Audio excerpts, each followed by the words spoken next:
Okay, good morning everyone.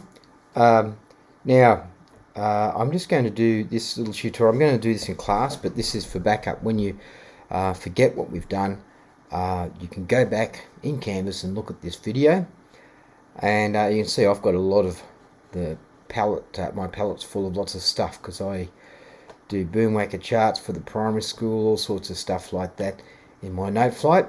But looking at my arrangement looks a bit empty because I've been using this template to demonstrate to you in class, so I keep deleting my accompaniment. So yeah, I wouldn't be doing very well with my grades at the moment because I keep deleting bits. Anyway, don't worry about that. What I want to show you today is how to compose or arrange a second part. For some of you, it's going to be a really big challenge, but I'm going to show you some fairly easy ways. I started arranging vocal music when I was in year 10 in high school, and there were some girls that wanted to sing. That's when I first started getting interested in being a music teacher. I played guitar and piano, and I started arranging some songs, and we sang at local functions. We got some gigs, and we represented the school in the local Stedford, so that was pretty successful.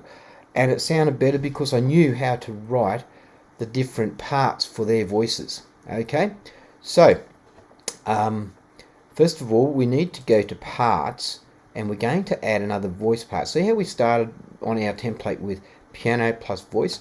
Okay, add part, and we look here for vocal. It doesn't really matter what sound it makes. We're going to put them both in treble clef, okay? Young Anthony, you can do SATB if you like, but I'd suggest just keep it 2 or 3 part. Anyway, everyone else, I'm just asking you to make it 2 parts. So we're going to make it an alto voice, okay? Because we're going to put it underneath the part that we've already got there, okay? So, okay.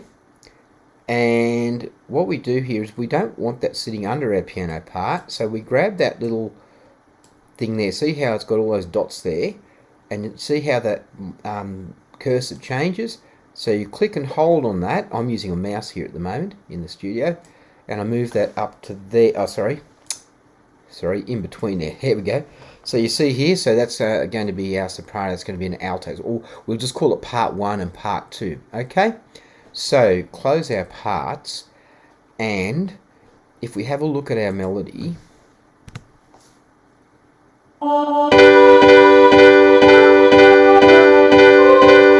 okay, we're just going to harmonize these 3 bars. And so here, and then we'll learn how to put the lyrics in later. We're only worrying about the music, but I'll show you how to do lyrics in another lesson. Okay, now to put what we could do actually, we're just going to copy these 3 bars. We're going to cheat a bit, okay? So copy. Now you do that for the whole thing, okay? Actually, if you wanted to do that for the whole piece, okay? So this is the easy way. All right, I go right down to the end. I'm looking at this voice line here. Hold my shift key and go Command C for copy, and we're going to put that in up here, okay? So because we've copied from that point there, put that there.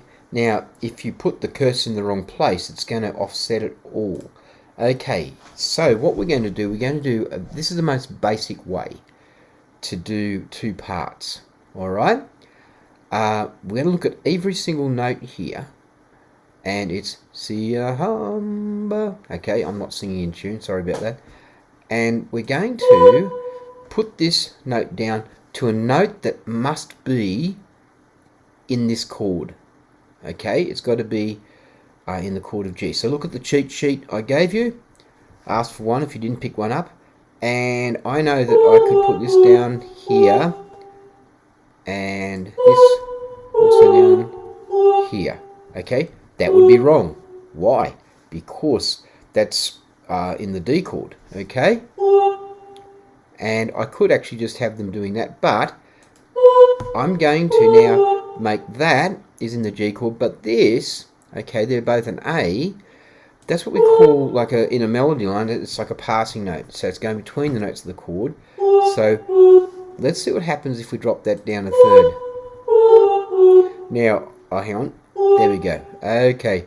Now, it gets quite low here, so I'm going to choose to keep that the same in what we call unison. But then it goes right back up high here. So I'm going to put those down a third below. Now, you know about the interval of a third. If you, oh, hang on. That's better. Okay. Now, I'm just going to finish this bar off, and then you're going to finish off doing your two-part writing. Okay. Now, sometimes you find. Okay, hang on. Let's finish doing this. All right. So you see what I'm doing? And some notes will be together where it goes to, because we've got to realise about the range of a voice. We've made this soprano, that's fairly low for a soprano, but for a school choir, for our choir who are going to sing this, that's in a nice comfortable range, even for the high voices.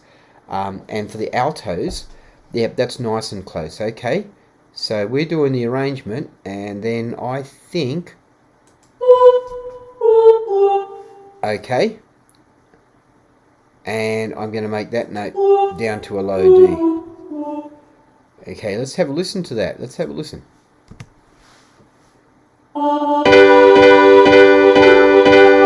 Now, I can't hear that very well, so I go mixer. That piano's going clonk, clonk, clonk a bit loudly there. And we're going to boost that second part so we hear it a bit better. Okay? Right. Let's have another listen.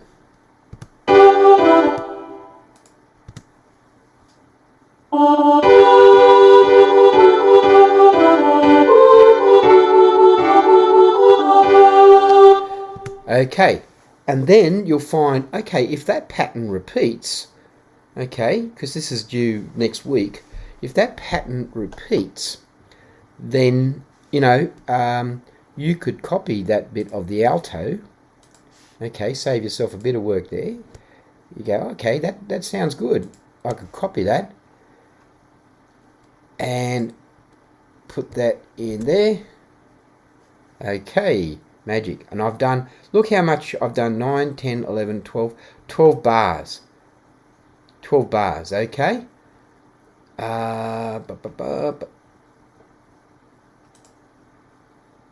Okay, no, it's made a mistake there. It's made a mistake.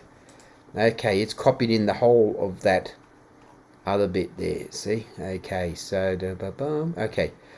We'll have a look at that in class. But yeah, I'm keeping that the same. So yeah, maybe it might be better to keep on doing that so you understand. All right. So just have a look at what I've done in these 3 bars. The first 2 notes are the same, and then I've dropped. Basically, I've taken this bar. I've but all those notes down 2 steps or a third. I've moved it down 2 steps or a third. Okay. But I've kept this little bit here the same, because if I had taken it down lower, some other rules apply that I won't go into. And the other thing too is, even for an alto voice, it starts going right down into the bass clef too low. Okay, and so forth. By the way, boys can sing that soprano part down an octave, and it works quite well. So in schools, I can tell you that for junior secondary up to about Year 11, well, even for adults, doing 2-part writing like this for voice works nicely for male and female voices. Okay, so I've used this both in co-ed schools and girls' schools, this kind of harmonising, and blokes can just sing. I mean, I can sing that down the octave, of course. All right, and that works quite well. All right, so this is a video to go back to help you remember. And your task will be then to keep doing that in that style. But in class, I'm going to, I've copied some more things here. So, yeah, okay. It's given me, it's not quite, oh yeah, there we go. Yep, okay, so it's copied. We'd have to get rid of that. Okay, I'll show you that in class. All right.